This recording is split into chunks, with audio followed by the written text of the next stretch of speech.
Alright guys, sometimes you want to know what I exactly eat and whatnot. Here's like a little gist of what I eat usually coming home.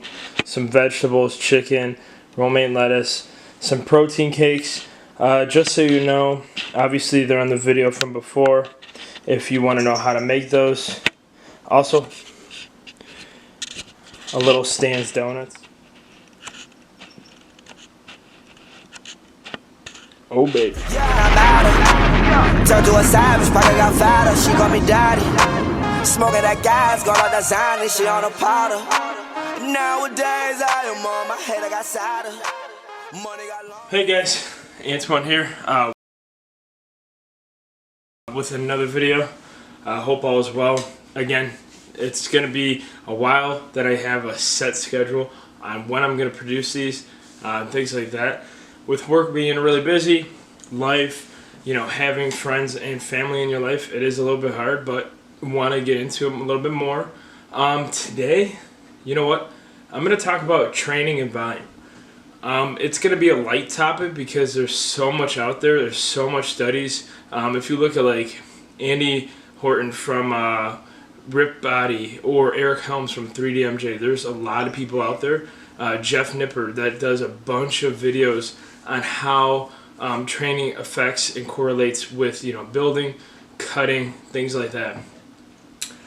So the other day I got the question, hey, what volume should I be doing?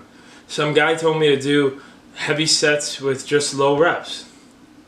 Someone told me to do high reps if I want to start cutting, things like that. And I'm just like, why? That's the first reason you got to do it for everything. So you want to find the reason why. So with training, with correlating with your goals, obviously set those goals aside, write them down, and what you want to achieve, that's what you should shoot for. If you're a powerlifter, I mean, yeah, to get the sets of 10 to 12, but why the hell would you sit there and do bicep curls for 10 sets of 10? I mean, everyone wants to get big biceps, but that's not going to get them to their goal. So with volume, if you're, obviously bodybuilding, things like that, in my opinion, I always like a hybrid method. So obviously having the compound movements first, lower reps, heavier weight. When it comes to more bodybuilding, to obviously fix the, incorrections, the miscorrections in your body, I definitely do a hypertrophy, 10 reps or higher. I don't really set a set standard when it comes to reps because usually I'm trying to obviously record, focus from that, and record and get either progress on the scale, progress in the weights, things like that. So in my opinion, if you're training for volume, train for volume. Obviously you want strength and volume, so obviously hybrid method is always my personal favorite.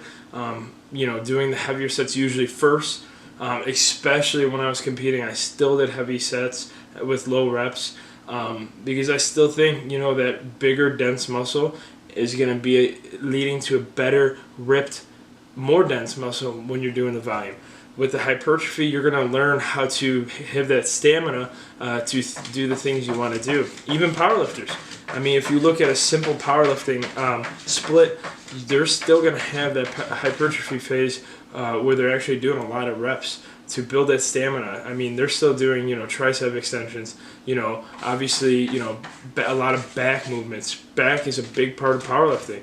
Bodybuilding, yeah, you could just say you need just hypertrophy, but see, the thing is with that, I mean, where are you going to get the dense muscle? I mean, look at Jay Cutler, Ronnie Coleman, for crying out loud. I mean, you'll see them when they're back in the day. Yes, I know they were using all that aside. Even look at Alberto Nunez, one of the best natros in bodybuilding. He still goes. He front squats 2 or 3 reps at a time.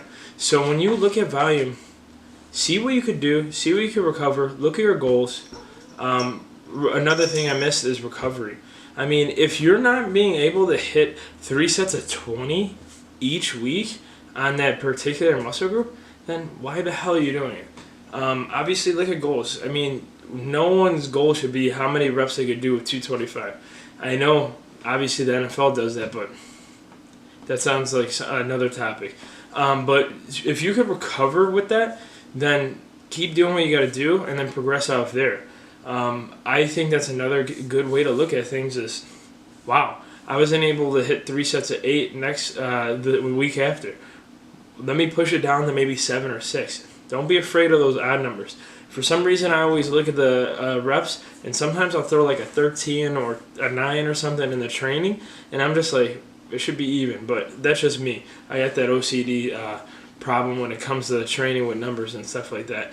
And just go from there. I mean, if you're also just training to train, I still think you should go some heavier reps, lower sets in the beginning. Obviously, some lower sets and higher reps at the end. It's always a good between mixture.